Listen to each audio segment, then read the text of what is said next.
Hi, good evening. Ton കണക്കിന് ലവും ton കണക്കിന് romance നിറഞ്ഞ ക്ലബ് FM 94.3 ഇത് ലവ് ബൈറ്റ്സിൻ്റെ സമയം. ഞാൻ റീനു. ഇപ്പം എല്ലാവരോടും കല്യാണം കഴിക്കാൻ പറയുമ്പോൾ അവർ പറയും, ഞാൻ ആദ്യം ഒരു പെൺകുട്ടിയെ കണ്ടുപിടിക്കട്ടെ, അല്ലെങ്കിൽ എനിക്കിഷ്ടപ്പെടുന്ന ഒരു ആൺകുട്ടി എൻ്റെ മുന്നിലേക്ക് വരട്ടെ, ഞാൻ അയാളെ പ്രണയിക്കും, അതിനുശേഷം കല്യാണം കഴിക്കുമെന്ന്. എന്നാൽ പണ്ടിങ്ങനൊന്നും ആയിരുന്നില്ലല്ലോ. അച്ഛനും അമ്മയും ഒരു പെൺകുട്ടിയെ അല്ലെങ്കിൽ ആൺകുട്ടിയെ നമുക്കായിട്ട് കണ്ടുപിടിക്കും. അവർ പറയും, ഈ ആളെയാ നീ കല്യാണം കഴിക്കേണ്ടതെന്ന്. പ്രണയ വിവാഹങ്ങളെക്കുറിച്ച് ഒന്ന് ആലോചിക്കാൻ പോലും എല്ലാവർക്കും പേടിയായിരുന്നു. എന്നാൽ അറേഞ്ച്ഡ് മാരേജിലൂടെ ഒന്നായ 26 വർഷമായി പ്രണയം സെലിബ്രേറ്റ് ചെയ്യുന്ന ഒരു കപ്പിള് ഇന്ന് റീനുവിൻ്റെ കൂടെയുണ്ട്. കേരളത്തിലെ തന്നെ അറിയപ്പെടുന്ന ഒരു ബിസിനസ്മാനും അദ്ദേഹത്തിൻ്റെ ഭാര്യയും. ലവ് ബൈറ്റ്സിൽ ഇന്ന് അവരുണ്ടാവും 12 മണി വരെ. കൂടെ ഉണ്ടായിരിക്കണേ. ഏതൊരു റിലേഷൻഷിപ്പിനെ കുറിച്ച് ചോദിച്ചിട്ടുണ്ടെങ്കിലും ഒരു 100 രസകരമായ സംഭവങ്ങളുണ്ടായിരിക്കും. പണ്ടത്തെ കാലത്ത് അത് പെണ്ണ് കാണല്ല തുടങ്ങുക. ഇന്നങ്ങനെ ഒരു ചടങ്ങ് പോലും പലപ്പോഴും ഉണ്ടാവാറില്ല. രാജു എന്ന് പറയുന്ന ബിസിനസ്മാനോടും രാജലക്ഷ്മി എന്ന് പറയുന്ന ഭാര്യയോടും എൻ്റെ ആദ്യത്തെ ചോദ്യത, നിങ്ങളുടെ പെണ്ണ് കാണലിനെ കുറിച്ചൊന്ന് പറയൂ. ഞാൻ ബോംബെയിൽ ജോലി ചെയ്തുകൊണ്ടിരിക്കുകയായിരുന്നു. അപ്പം എൻ്റെ അച്ഛൻ ഒരു എഴുത്തെഴുതി, എൻ്റെ പെണ്ണിനെ കണ്ടുവച്ചിട്ടുണ്ട്, 6-ാം തീയതി കല്യാണമാണ്, 3-ാം തീയതിയെങ്കിലും ഇവിടെ എത്തണം എന്ന് പറഞ്ഞു. അങ്ങനെ ഞാൻ 3-ാം തീയതി എത്തി. അതായത് 6-ാം തീയതി കല്യാണത്തിന് 3-ാം തീയതി എത്തി. അതെ. എന്നിട്ട് 3-ാം തീയതി ഞാനും എൻ്റെ മൂത്തേട്ടനും അമ്മാവനും കൂടെ ഇവരുടെ വീട്ടിലേക്കാണ്. അന്നാണ് അവളെ എന്നെയും കാണുന്നത്, ഞാൻ അവളെയും കാണുന്നത്. ഇദ്ദേഹത്തെ ആദ്യമായിട്ട് കണ്ടപ്പോ എന്താ തോന്നി? സത്യം പറഞ്ഞു കഴിഞ്ഞാൽ ഞാൻ ഞെട്ടിപ്പോയി. വന്ന വരവ് അങ്ങനെയായിരുന്നു. അതെന്താ? സത്യത്തിൽ കരുതി ബോംബെന്നൊരു ഗുണ്ടയാണോ പറഞ്ഞതെന്ന് കരുതി. അതെന്താ? ലുക്ക് അങ്ങനെയായിരുന്നു. 3 ദിവസത്തെ ഉറക്കക്ഷീണവും പിന്നെ ട്രെയിനിലെ പാർട്ടിയും എല്ലാം കഴിഞ്ഞിട്ടാണ് നേരെ വന്നറിഞ്ഞത്. ഞങ്ങള് 3 പേരും വീട്ടിലേക്ക് പോകുന്നൊരു അച്ഛൻ പറഞ്ഞേ, ആ കുട്ടിയുടെ അച്ഛൻ ഹെഡ് ഉണ്ടാക്കണ പൗഡർ മേടിച്ചിട്ട് കൊണ്ടുപോകാൻ മറന്നുപോയി, നീ പോകുമ്പോ അതും കൂടെ ഒന്ന് കൊണ്ടുകൊടുത്തേക്കെന്ന് പറഞ്ഞു. ഞാൻ ആ കടയിൽ ചെന്നപ്പോ വലിയൊരു പെട്ടിയില് കടലമാവാ, അതും തോളത്ത് വെച്ചിട്ടാണ് പോണേ. പെണ്ണ് കാണാനായിട്ട് കടലമാവും കൊണ്ടുപോയ ലോകത്തിലെ ആകെ ഒരാള് ഞാനായിരിക്കും. അപ്പോ എന്റെ അടുത്ത് പറഞ്ഞു സംസാരിക്കണം. അപ്പൊ അന്നത്തെ എന്റെ വീട്ടിൽ ഞങ്ങൾക്കൊരു സ്റ്റഡി റൂം ഉണ്ടായിരുന്നു. അപ്പൊ സ്റ്റഡി റൂമിലേക്ക് കടന്നിട്ട് എന്നെ വിളിച്ചു. ഞാൻ അങ്ങനെ കല്യാണം എന്നുള്ള ഒരു കൺസെപ്റ്റ് ഒന്നും ഞാൻ ഉൾക്കൊണ്ടിട്ടുണ്ടായിരുന്നില്ല. എനിക്ക് മാക്സിമം പഠിക്കാന്നുള്ളതായിരുന്നു. അച്ഛനിങ്ങനെ ആവശ്യപ്പെട്ടു. അപ്പൊ അച്ഛന് വേണ്ടി യെസ് പറഞ്ഞു. അപ്പൊ സംസാരിക്കണം എന്ന് പറഞ്ഞു. അപ്പൊ സത്യത്തിൽ ഞാൻ വിറച്ചു. പുള്ളി ഇത് അകത്ത് കിടന്നു, ജനല 2 കുറ്റിയിട്ടു, വാതിൽ ലോക്ക് ചെയ്തു. അപ്പൊ പിന്നെ അകത്ത് നടക്കണ പുറത്തെന്താന്ന് അറിയാനും പറ്റില്ല. പക്ഷെ അതുവരെ സംസാരിച്ചിട്ടുണ്ടായിരുന്നില്ല. പക്ഷെ ശബ്ദം പുറത്തു വന്നപ്പോ ഞാൻ നെടുവീർപ്പ് അയച്ചു. കുഴപ്പമില്ല, ശബ്ദം കുഴപ്പമില്ല, കാണുന്ന മാതിരിയല്ല എന്നുള്ളത്. പക്ഷെ പിന്നെ എന്നോട് ഇങ്ങനെ പറഞ്ഞു, എന്നെ ഇഷ്ടമായിട്ടില്ല എന്നുണ്ടെങ്കിൽ ഇപ്പൊ പറഞ്ഞാൽ മതി, എന്റെ പേരിലൊരു കുറ്റം വരാതെയുണ്ട്, ഇത് ഒഴിഞ്ഞു മാറിക്കോളാം, 100% ഇഷ്ടമുണ്ടെങ്കിൽ മാത്രം കല്യാണത്തിന് സമ്മതിച്ചാൽ മതി. ആ പുള്ളി എന്തൊക്കെയാണ് അതെല്ലാം എന്നോട് ഓപ്പണായിട്ട് പറഞ്ഞു. അറേഞ്ച്ഡ് മാരേജസ് ചീത്തയാന്ന് ആരാ പറയുന്നത്? അച്ഛനും അമ്മയും കണ്ടുപിടിക്കുന്ന ആ ആൾക്ക് പലപ്പോഴും ഒരു കുറവും കാണില്ല. ഫേസ്ബുക്കിൽ ക്ലബ് FM കോൺടെസ്റ്റ് പേജിൽ ഞാൻ റീനു ഒരു ക്വസ്റ്റ്യൻ ചോദിക്കുക, do you believe in arranged marriages? ഉത്തരം പോൾ ചെയ്യണം. ക്ലബ് FM കോൺടെസ്റ്റ് പേജിൽ ഞാൻ റീനു കാണും 12 മണി വരെ. അറേഞ്ച്ഡ് മാരേജ് എന്ന് കേൾക്കുമ്പോഴേ നെറ്റ് ചിളിക്കേണ്ട കാര്യമുണ്ടോ?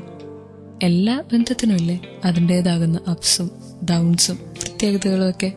അതിൽ പ്രണയമില്ല, റൊമാൻസ് ഇല്ല, അങ്ങനെയാണ് ഒരു തോന്നലുള്ളത്. പക്ഷെ അത് തെറ്റാണ്. ഈ പെട്ടെന്ന് ഒരാളെ കാണുക, കൂടുതൽ അറിയണേക്കുമ്പോൾ പ്രേമിക്കുക, അല്ലെങ്കിൽ പ്രണയമുണ്ടെന്ന് വരുത്താം, അത് മൊമെന്ററി ആണെന്നുള്ളതാണ് ഞാൻ ഇതുവരെ കണ്ടേക്കണേ. കാരണം ഒരുപാട് പേര് എന്നോട് വന്ന് അഡ്വൈസ് ചോദിക്കാറുണ്ട്. ഒരുപാട് പേരുടെ പ്രശ്നങ്ങൾ സോൾവ് ചെയ്ത് കൊടുക്കാൻ പറ്റിയിട്ടുണ്ട് എനിക്ക്. അപ്പം അതിൽ നിന്ന് മനസ്സിലാക്കാൻ പറ്റുന്നത് എന്താണെന്ന് വെച്ച് കഴിഞ്ഞാൽ അവരുടെ ഒരു ധാരണ എന്താണെന്ന് വെച്ചാൽ പ്രേമിച്ച് വിവാഹം കഴിച്ചാലേ പൂർണ്ണമായിട്ടും മനസ്സിലാക്കുള്ളൂ എന്ന്. അത് ഞാൻ ഏറ്റവും ഉദാഹരണമായിട്ട് ഞങ്ങളുടെ ലൈഫ് ഞാൻ കാണിച്ചു കൊടുക്കാറുണ്ട്.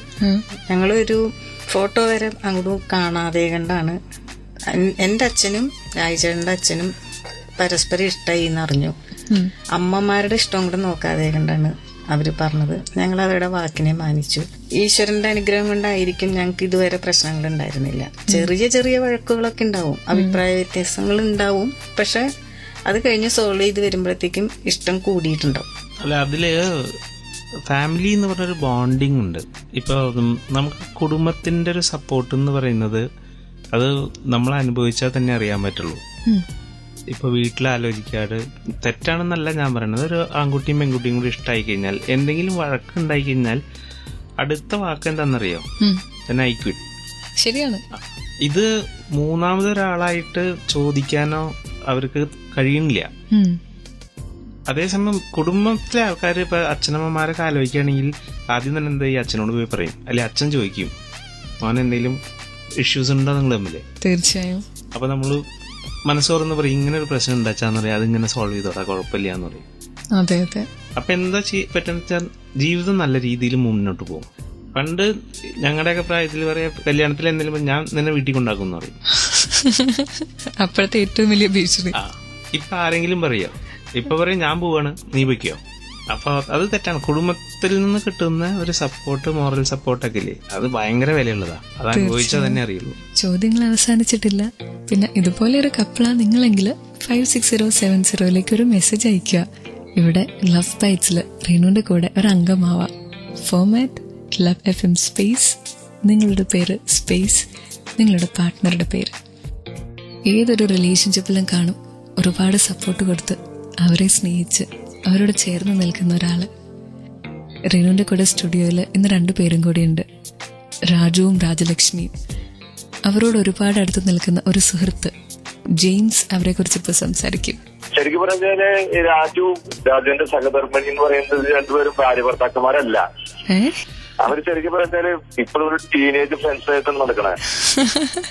അതെന്താ അങ്ങനെ? അവര് അങ്ങനെ ഒരു ഭാര്യ ഭർത്താവും തമ്മിലുള്ള അങ്ങനെയല്ല, അവര് എല്ലാം ഓപ്പൺ ഹാർട്ട്സ്, അവര് അടിച്ചു പൊളിച്ച് നടക്കണം. ഞാൻ കേട്ടത് ചുറ്റും നിൽക്കുന്നവർക്ക് ഭയങ്കര അസൂയുള്ള ഒരു ലൈഫാണ് അവരുടെ. അങ്ങനെ പറയാനുള്ള റീസൺ എന്താ? ഈ അങ്ങോട്ടും ഇങ്ങോട്ടുള്ള ഒരു വിശ്വാസങ്ങളുള്ള ഏറ്റവും വലുത്, കോൺഫിഡന്റ് ആയുള്ള വിശ്വാസം. അതെ. അപ്പൊ അത് എത്രത്തോളം ആ ഒരു വിശ്വാസത്തിൽ ഇവർ രണ്ടുപേരും ആദ്യം കോൺഫിഡന്റ് ആണ്. അവര് രണ്ടുപേരും തമ്മിലുള്ള മ്യൂച്വൽ അണ്ടർസ്റ്റാൻഡിങ് വളരെ കറക്റ്റ് ആണ്.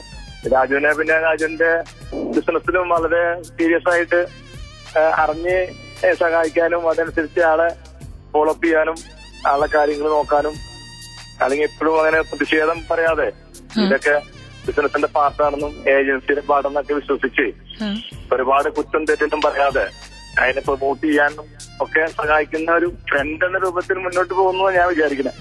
അപ്പൊ നമുക്കൊരു ഐഡിയൽ കപ്പിൾ എന്ന് പറഞ്ഞ് ചോദിച്ചിട്ടുണ്ടെങ്കിൽ ഇവരെ കാണിച്ചു കൊടുക്കാം. 100%. Okay, thank you uncle. ഇതുപോലൊരു റിലേഷൻഷിപ്പ് വേണമെന്ന് നമുക്കൊക്കെ ആഗ്രഹം. എന്നാൽ ഇത്രത്തോളം സ്നേഹിക്കാനും വിട്ടുകൊടുക്കാനും ഒന്നായി ജീവിക്കാനും നമുക്കൊക്കെ പറ്റുമോ?